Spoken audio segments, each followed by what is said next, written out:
The subway train shuddered to a halt between stations, lights flickering like a dying heartbeat.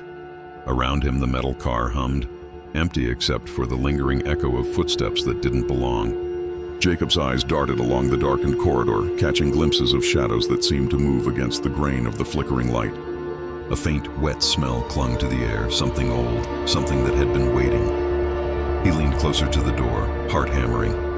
From somewhere beneath the city, a sound slithered through the metal walls, a low, almost human whisper. "Jacob!" It dragged his name across the echoing tunnel like a fingernail across glass. He froze. No one had called him. Not here. Not ever. A flash of movement in the corner of his eye made him spin, but the train car was empty. The lights flickered again, and for a moment the floor seemed to ripple under his feet. His breath caught in his throat as he noticed it. A single worn shoe lying in the aisle, its laces knotted tight, mud caked along the sole. He had no memory of it being there. Then the whisper came again, closer this time, almost at his ear. "I shouldn't be here, but I can't leave." The train lurched forward, but the shadows did not recede. Someone moved in the dark beneath the city, and it was waiting for him. Jacob pressed his palm against the cold, corrugated wall of the train car, trying to steady his racing heartbeat. The subway lurched again, but the sound of the rails was different. Hollow, distant, as if the tunnels themselves were breathing. He squinted down the length of the empty car. Dust motes danced in the harsh fluorescent lights, but there was no one there. Only the echo of his own footsteps and the faint, wet whisper that seemed to crawl along the metal. He had always thought of the city as a living thing, a pulse beneath his feet, but tonight it felt hostile. Every street above seemed normal, cars honking, distant laughter. But underground, the city's veins twisted into corridors that should not exist. He could feel it pressing on him, the silence heavy and sticky, like water pooling at his ankles. He stepped off the train, his shoes echoing sharply on the platform. The walls here were chipped, plaster flaking into grimy puddles on the floor. A faint scrawl of letters caught his eye. "They wait below. They remember." The handwriting was shaky, almost desperate. His stomach knotted. Jacob had taken this route before, countless times, but tonight the platform looked wrong. The stairwell leading to the street had a faint shimmer, as if the light above struggled to reach the tiles. The familiar emergency exit door, normally dull gray, had streaks of rust that formed shapes, faces, that vanished when he blinked. He paused, listening. The whisper came again, barely audible, like the hiss of air escaping a long-buried pipe. "Don't look back." A sound echoed from the far end of the tunnel, a scuff, a scrape, deliberate, slow. Something moved there, just at the edge of his vision. His instincts screamed to run, but curiosity gripped him harder. Every instinct he had warned him that descending into the maintenance corridor beyond the platform would be a mistake. And yet, something compelled him forward, a mix of dread and an unnameable pull. The corridor smelled of damp concrete and decay. Pipes overhead leaked, dripping water in a slow, irregular rhythm that seemed to echo through the empty tunnel. Small details gnawed at him. A broom leaning where no janitor had left it, a discarded newspaper whose headline was smeared with something dark, indecipherable. Each sound, each shadow seemed purposeful, as though the tunnel itself were alive and watching. Jacob's hand brushed the wall, and for a moment he thought he felt it shift, pulsing faintly under his fingers. His breath hitched. He looked down at his shoes. Mud? No, not mud, something darker, sticky, clinging to the leather in irregular patterns. He shook his foot, but the residue remained, stubborn. A soft scraping behind him made him spin, but the corridor was empty. A voice, more insistent now, closer, cut through the silence. "You shouldn't be here." Jacob's pulse spiked. The words weren't just a warning. They were alive, curling around him, entering his thoughts. He wanted to respond, but the voice was everywhere and nowhere.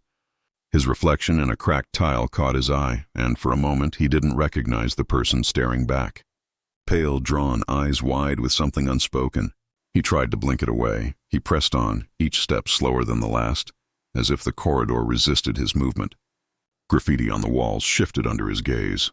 Letters rearranged themselves in impossible patterns, forming phrases that made no sense and yet felt like a message. "They see you." "They wait." Jacob's phone buzzed, an incoming message from an unknown number. His hands shook as he opened it. Turn back before it's too late. No signature. No explanation. Only a single, blinking cursor on a black screen. The corridor seemed to stretch, elongate unnaturally, and he realized he couldn't remember how far he had walked. Every turn led to another stretch of concrete, dripping pipes, and distant, unplaceable echoes. Above ground, the city went on obliviously. Below, the tunnels whispered secrets older than anyone alive. A figure appeared at the far end of the corridor. At first, Jacob thought it was another worker, lost or curious like him. Then he realized the figure didn't move naturally. It lingered just beyond the reach of the light, faceless, still. Panic surged through him. He tried to call out, but his voice felt trapped in his throat. The figure tilted its head, and a sound, half laugh, half hiss, filled the space around him, vibrating against his skull. A sudden, cold draft blew through the corridor, carrying the metallic scent of blood, or perhaps rust. Jacob couldn't tell. The shadows behind him shifted, stretching along the walls, reaching. He stumbled, his hands finding nothing but concrete. Nothing solid, as though the tunnel itself had dissolved beneath his touch. He wanted to leave, to run up the stairwell and out into the chaotic comfort of the city above. But the corridor had changed. The stairwell led him deeper, spiraling into areas of the underground he had never seen or remembered. A faint, pulsing light flickered ahead, revealing the faint outline of a door, rusted, ancient, slightly ajar. Jacob froze. A whisper now, direct, sharp, unmistakable, cut through the darkness. Once you enter, you cannot leave. His fingers trembled on the door handle. Something inside the tunnel had noticed him. Something alive, waiting, watching, and he could feel it, pulling him forward, deeper into the bowels of the city, into the place where shadows had memory and the walls themselves remembered what had been lost. Jacob's hands clung to the rusted door handle, and for a long moment, he simply stood there, listening. The air behind him pressed against his lungs like a living thing, and every sound, the drip of water, the distant scrape of metal, felt amplified, intentional. His mind kept trying to rationalize it. Drafts, echoes, rats in the tunnels. But a part of him knew better. He had crossed the threshold, and something had noticed. With a trembling push, he slid the door open.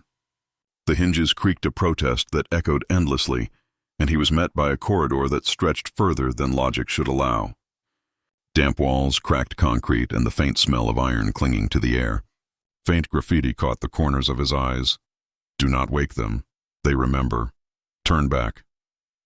The handwriting was older here, carved into the walls with deliberate care.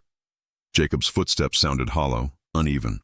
Somewhere deeper in the tunnel, he thought he heard a voice. A woman's, soft, almost crying.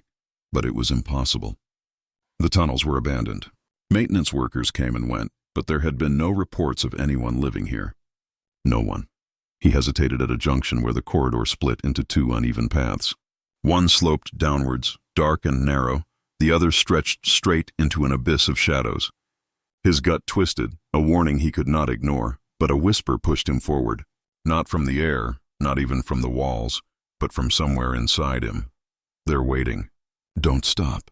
The downward path led him to a small, forgotten chamber. The ceiling sagged with age. Rusted pipes hung like skeletal fingers. Papers, yellowed and brittle, littered the floor. As he stepped in, the whisper returned, louder now, urgent. Do you see? They were here. They waited. Jacob's heart thudded violently. Kneeling, he examined the papers. They were reports, incident logs from decades ago. Maintenance crews had documented strange occurrences. Footsteps with no source, lights flickering in empty corridors, equipment vanishing. One entry caught his eye. April 12, 1974. Crew reported hearing voices calling their names. All personnel accounted for, yet some swear someone followed them home. Investigation inconclusive. Underground remains sealed. The words prickled his skin. He flipped another page, revealing photographs, grainy black and white images of tunnels eerily similar to the ones he walked. In one, a group of men posed for the camera, oblivious to the shadowed figure standing behind them, its features blurred but unmistakably human-shaped. A sound behind him made him spin. Nothing. Only the tunnel stretched empty. But then, footsteps, soft, deliberate, following his own. His breath quickened, his eyes darting to every corner. Who's there? he called, voice barely rising above a whisper. No answer. He advanced, hands brushing damp walls, feeling the weight of the tunnel pressing inward. The next chamber opened suddenly, revealing a small maintenance alcove. Broken lockers lined the walls. Some doors hung open. A single locker rattled violently, though there was no wind. Jacob froze. A soft hiss, like air escaping from somewhere deep, whispered behind him. Don't. Turn around. He obeyed instinctively, but the sensation of being watched grew unbearable. Every shadow seemed to pulse. Every reflection in cracked tiles hinted at a figure just beyond vision. He pressed forward. The tunnel twisted unnaturally as if the structure itself were alive. Time began to lose meaning. Hours, minutes, maybe seconds, they blended together. He realized he had been walking in circles. The familiar doors he thought he'd passed before now looked alien. A graffiti scrawl caught his eye. Once you see them, you can't leave. A faint voice whispered from the darkness. Jacob. Why do you follow? His blood ran cold. No one above knew he had come here. No one could know his name. He ran. The corridor stretched endlessly, narrowing, widening, folding back on itself. He felt the brush of air across his face, too deliberate to be random. It carried a faint odor, metallic, almost sweet. The shadows coalesced subtly, shaping into humanoid forms that dissipated when he blinked. In his mind, fragments of memory began to surface, jarring and disjointed. A news clipping he had long forgotten. The story of children disappearing beneath the city decades ago, never found. A maintenance worker, missing for weeks, rumored to have descended into these tunnels and returned. Different. These recollections were faint, almost dreamlike, but each carried the same fear. Something waits below, and it remembers.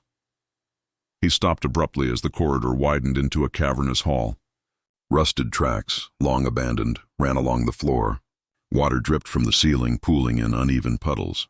In the dim light, he noticed dozens of shoes. Children's shoes, adult shoes, all arranged in a haphazard circle.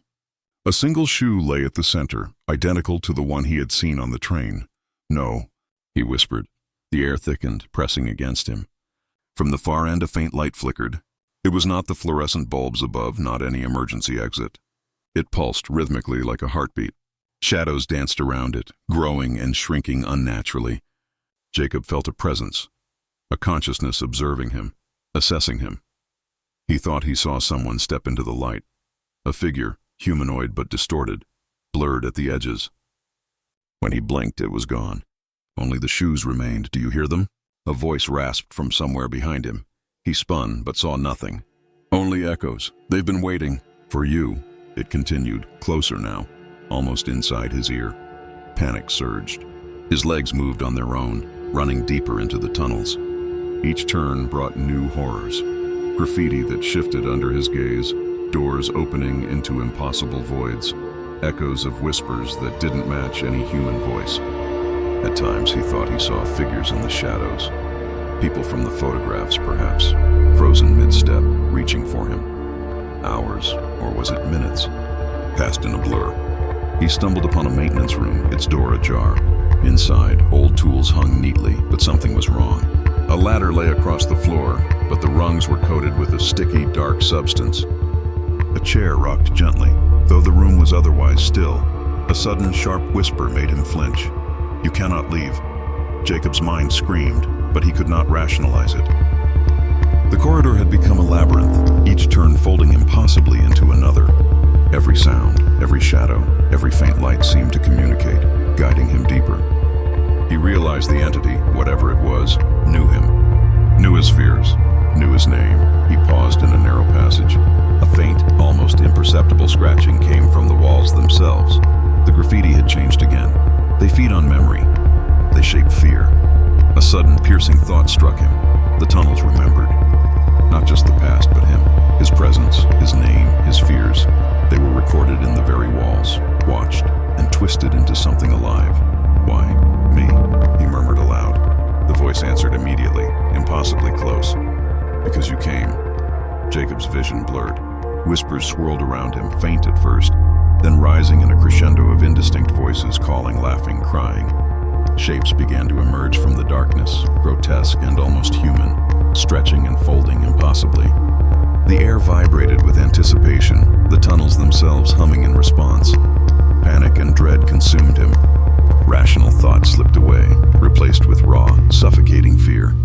He realized there was no path back to the surface that he recognized.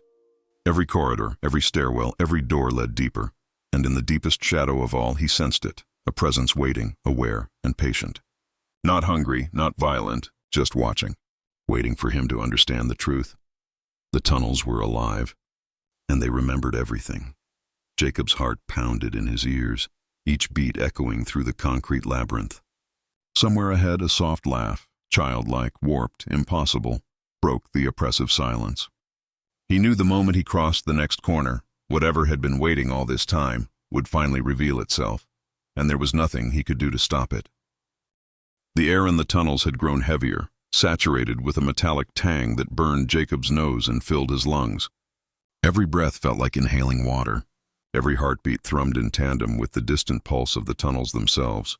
He didn't know how long he had been walking, or if time even existed down here, but he knew one truth. The thing that had been following him was no longer hiding. Ahead, the corridor widened into a cavernous space. Pipes drooped from the ceiling like skeletal hands, dripping water that echoed through the hollow chamber. Faint light pulsed from an unknown source, throwing the shadows into grotesque relief. Figures appeared at the edges of his vision, twisting, folding, blurring. Faces, familiar and impossible, stared back at him from the darkness. They moved in ways human bodies should not, and each glance felt like a knife slicing through his mind. A whisper threaded through the air, thick and viscous. "Do you see them, Jacob? They've been waiting for you." He froze. The words were everywhere and nowhere, inside and outside him. They clawed at his thoughts, rearranging memories. Faces of children missing decades ago flashed across his vision, their mouths open in silent screams.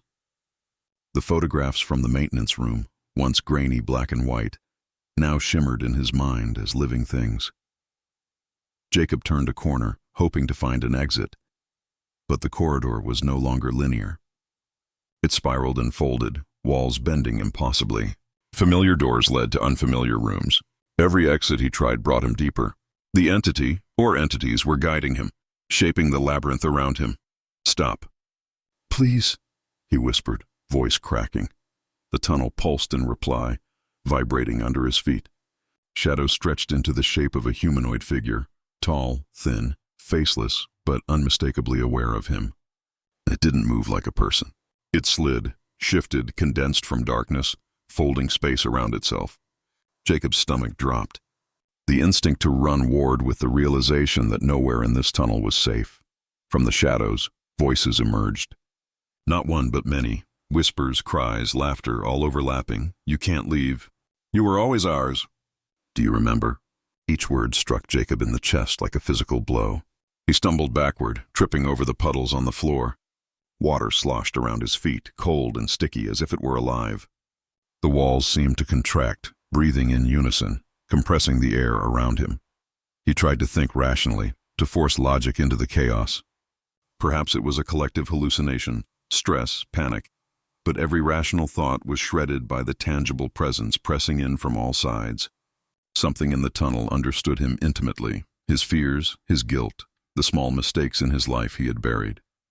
It whispered them aloud, forming them into distorted, accusatory shapes. "You abandoned her. You lied. You left them to die. You shouldn't be here." "But you did." Jacob's knees buckled. His head spun as the shadows coalesced further, forming a figure that resembled someone he had once loved, then lost. He blinked, and the figure's face twisted into something alien, impossible, a mask of all the people he had ever feared, betrayed, or mourned. It reached for him. "Jacob!" The voice was softer now, intimate, terrifying in its familiarity. He recognized it, and he did not. The figure's shadow stretched across the walls, engulfing the light. The floor beneath him rippled. Concrete warped into liquid, metal twisted like taffy. The entity wasn't just here, it was the tunnel. It had become everything. Jacob screamed, but the sound was swallowed by the cavern, returned to him in warped, echoing fragments. His own voice sounded alien, mocking.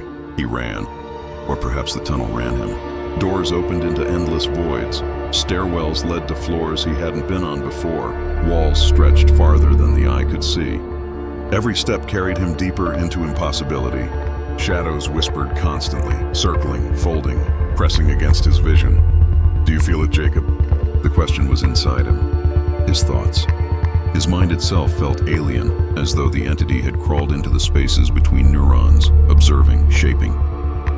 Panic became instinct. Instinct became paralysis. He tried to focus on something tangible, a railing, a ladder, a pipe, but each object warped before his eyes, morphing into something monstrous, writhing as if alive. Then came the sound, a high-pitched, childlike wail, sharp, cutting through the cacophony of whispers. It echoed endlessly, vibrating in his chest. And he understood. These were the ones taken, the ones who had been lost in the tunnels decades ago. They were the entity, the eyes and ears of the underground, feeding, shaping fear into reality. Jacob stumbled into a chamber filled with objects, old furniture, scattered shoes, personal belongings, arranged meticulously, as though catalogued. A faint figure hovered above the objects, indistinct but undeniably human-shaped. Its form flickered, folding in on itself. The closer Jacob approached, the more it solidified. "You cannot leave," the voice hissed, stretched between syllables, impossible to ignore. Jacob's mind fractured. Every memory he had, every regret, every fear, every suppressed guilt, all converged. The figure began speaking, taking voice from those long gone. "Remember them. Hear them. You are of them." His head spun. Walls melted into darkness, then back into walls. The ceiling lowered, then rose infinitely. Shadows pressed at his chest. Whispers clawed at his ears. His vision blurred between reality and hallucination. He saw the subway platform from the hook again, empty except for a single shoe floating in midair. He reached for it. His fingers brushed air, then solid reality, then air again. "Stop. Stop it!" he screamed, voice raw, breaking, and then silence, a calm, oppressive silence. The whispers ceased, the shadows paused. For a heartbeat, Jacob thought he had been freed. But the tunnel was alive, breathing around him. The figure remained, faceless, stretching impossibly tall, solidifying just enough to make him tremble. "There is no leaving," it said.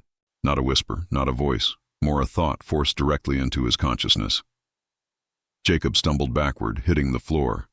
The figure advanced, not with steps, but as if it were rolling across the concrete, folding space into itself. His mind screamed, but his body would not obey. His vision flickered between the corridors above ground and the impossible labyrinth below, the city mocking him from both sides. He tried to call for help. His voice broke. Every syllable echoed, twisted, returned to him in strange voices. Friends, strangers, children. They called his name in accusatory tones. His own memories betrayed him. The tunnels were no longer just tunnels. They were a memory of every horror, every disappearance, every whispered warning ever left behind. They remembered him. "You came down? Now you belong." Jacob's knees gave out. He fell onto the damp floor, eyes wide, chest heaving. The figure leaned over him, or perhaps the floor rose to meet him. Impossible geometry folded around his vision. He felt weightless and trapped simultaneously. Then a faint, sharp line of light appeared across the chamber. It illuminated dozens of figures, half-formed, faceless, writhing shadows. They surrounded him, some hovering, some crawling across walls, others floating midair. The air hummed with expectation, a resonance that rattled his bones. "Remember us," they whispered, chorus and cacophony entwined. Jacob's mind fractured entirely. Memories, hallucinations, reality, every distinction evaporated. He screamed, but the scream returned, altered, layered with every sound the tunnels had absorbed over decades. His body convulsed. The figure leaned closer, impossibly close, faceless eyes pressing into his own perception, reshaping reality around him. He thought of running. He thought of escape, but the moment he moved, the tunnels responded. A stairwell led him back into the same cavern. A door opened to the same endless corridor. Every path was a loop, every exit a lure deeper into the labyrinth. "You are ours. Always." And then Jacob understood. It had never been about catching him. It had been about breaking him, folding his fear, his guilt, and his memories into the tunnels themselves. He was not walking through the underground. He was underground, his vision blurred. Shadows stretched and converged. Whispers grew louder, faster, impossible to parse. The shoe from the train floated in front of him, spinning slowly. The air thickened, each breath a struggle. The faceless figure reached out, not to touch, but to imprint itself onto him, to fold him into the memory of the tunnels. Jacob's knees gave out again. He felt himself dissolving into the darkness, every thought consumed, every memory reshaped. The tunnels pulsed around him, alive, remembering, claiming, and as the whispers crescendoed into an unbroken, omnipresent voice, he realized the final, undeniable truth. The horror was not a visitor. It was the underground. He had stepped into a city beneath the city, and it had always remembered. Jacob was no longer the observer. He was part of the memory, part of the tunnels, part of the waiting, and it would not let him go. Jacob awoke, or what passed for waking, on the subway platform. The train hummed overhead, routine, oblivious. People moved around him, absorbed in their routines, scrolling phones, chatting, shuffling hurriedly. Everything above ground was ordinary, safe, ordinary. But Jacob was not ordinary anymore. His body felt foreign, stiff and hollow. Every breath carried the weight of something he could not name. His eyes darted across the platform, seeking signs of what had followed him above. Nothing. Only normality, mundane and cruel in its indifference. He stumbled to the nearest exit, the stairs leading him upward into the city. Streetlights flickered above, but they were familiar now in a way that made him uneasy. He walked through crowds, but he felt apart, unseen. And perhaps he was. The tunnels had claimed a part of him, and he could feel it. A residue of shadows brushing against his mind, memories twisting in impossible loops. In his pocket, he found the shoe, one of the same kind from the train, mud-caked and impossibly intact. How it had traveled with him, he did not know. The sight of it made his stomach knot. He wanted to throw it, to rid himself of the final proof, but instinct held him back. A whisper in the back of his mind, faint but insistent, cautioned, "Do not discard." "We remember." Jacob tried to speak to someone. The words caught in his throat. Friends, colleagues, strangers, they all seemed blurred, as if filtered through a veil. When he tried to explain, they glanced at him with polite concern, a shrug, a faint, unremarkable smile. They heard nothing, saw nothing. He was alone in a world that carried on without recognizing the fracture inside him. At home, he locked the door behind him, checking the windows, the shadows along the walls. But no matter how many times he glanced, something was always shifting in the corner of his vision. A shadow, elongated unnaturally, pulsing softly. A reflection in the mirror that hesitated too long before mimicking his movements. He tried to sleep, tried to convince himself it had been a hallucination, a stress-induced nightmare, an accident of his mind.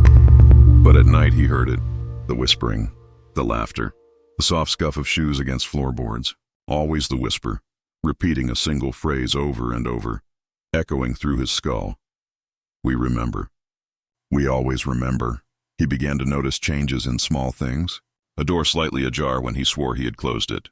Objects shifted in his apartment. Papers stacked differently. A chair angled away from its usual place. At first he rationalized it. Fatigue, forgetfulness, distraction. But the small anomalies piled up like breadcrumbs leading to a realization he didn't want to acknowledge. The city around him continued unaware, indifferent. Trains ran on schedule. Pedestrians scurried. The smell of fried food and gasoline drifted through alleys. Children laughed. But beneath it all, beneath the streets, beneath the steel and concrete, the tunnels waited. And they had remembered him. Jacob avoided them at all costs. The subway, the maintenance entrances, even the faintly cracked sidewalk gratings, he skirted them. Yet every so often, a shadow flickered in peripheral vision. An impossible sound echoed from below, and he would freeze. His pulse would spike, adrenaline hammering through him, a reminder that he was not free.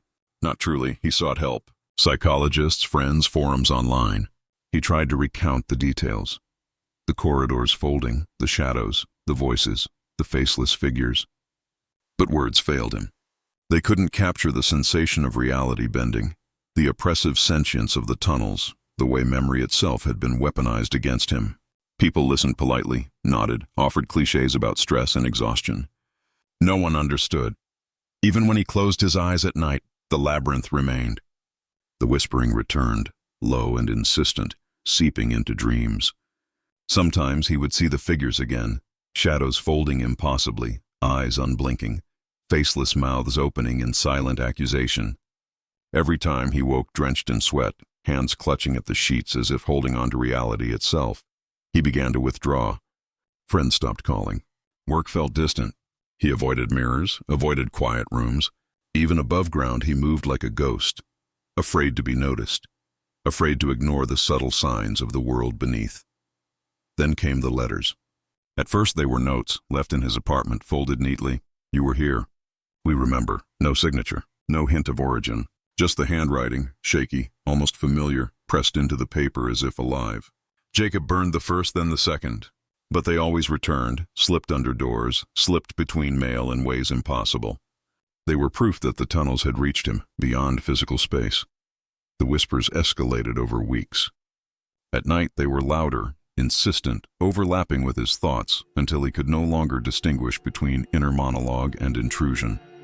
He saw fleeting glimpses, shadows moving against walls, shapes bending impossibly in doorways, reflections that hesitated too long, showing him faces that were not his own. He became certain of it. The tunnels had not only remembered him, they had claimed him. His memories were no longer entirely his own. Events from his past, moments he thought private, emerged in whispers and hallucinations. He could feel the presence of the children, the maintenance workers, the lost souls. They were inside him, shaping him, pressing reality into the mold of the underground. Months passed. Jacob moved to another apartment, changed jobs, altered routines. Nothing worked. Every subway ride above ground carried a subtle dread. Every dark corridor, every alley, every grate on the street became a trigger. He was never alone, never free. One evening as he walked home from work, a soft scuffing sound followed him across the pavement. He turned, expecting nothing, but the shadows stretched unnaturally along the street, elongated, pulsing with a rhythm that mirrored his heartbeat. The air smelled faintly of damp concrete and rust. His stomach knotted. "Jacob?" A whisper breathed through the evening air, faint but unmistakable. He ran. Back in his apartment, he tried to tell himself it was over. Tried to sleep. But when he closed his eyes, the final, undeniable truth pressed down upon him. The tunnels had not released him. He had been marked. He was now part of the memory of the underground, forever folded into the labyrinth he had entered. He sat in silence, staring at the floor. Shadows pooled in the corners of the room. A single shoe lay in the middle of the hardwood, mud-caked and impossibly intact. He hadn't seen it appear. He hadn't moved it. Yet it had been placed there with care. A whisper brushed against his ear, soft, intimate, terrifying. "Once you come down, you never leave." Jacob did not respond. He could not. Words had failed him months ago. He sat, hollow, broken, watching the shadows twist and pulse. Outside, the city thrummed with life, oblivious. But he knew the tunnels waited beneath, always. Remembering, watching, shaping. Time lost meaning. Days and nights blended together in a haze of whispers and shadows. The letters never stopped. The reflections never lied. And Jacob, once an ordinary man, now hollowed by experience, understood a final, immutable truth. Some doors, once opened, never close. He rose one morning mechanically as the city around him awoke. He dressed, ate, moved through the motions of life above ground, but each step carried the weight of the underground. The memories, the shadows, the whispers, they were inside him now, inseparable from his very being. A knock on the door. Jacob froze. Nothing in his rational mind told him to answer. The knock came again, soft, deliberate, echoing with an uncanny familiarity. He approached slowly. When he opened the door, nothing was there. Only the shoe, mud-caked, solitary, spinning slowly on the doorstep. A whisper echoed, faint but clear. "We remember." He closed the door, pressed his back against it, and slid to the floor. Outside, the city carried on, mundane and indifferent. Inside, shadows pooled, twisting along walls that should have been empty. And somewhere beneath, through concrete and steel, the tunnels pulsed, alive, waiting. Jacob knew, as he had always known, that it was not over. It would never be over. He was part of the underground now, part of its memory, its waiting, its dark, patient intelligence. The city above was oblivious, but below, beneath the streets, through the veins of forgotten tunnels, it remembered him, and it would never forget.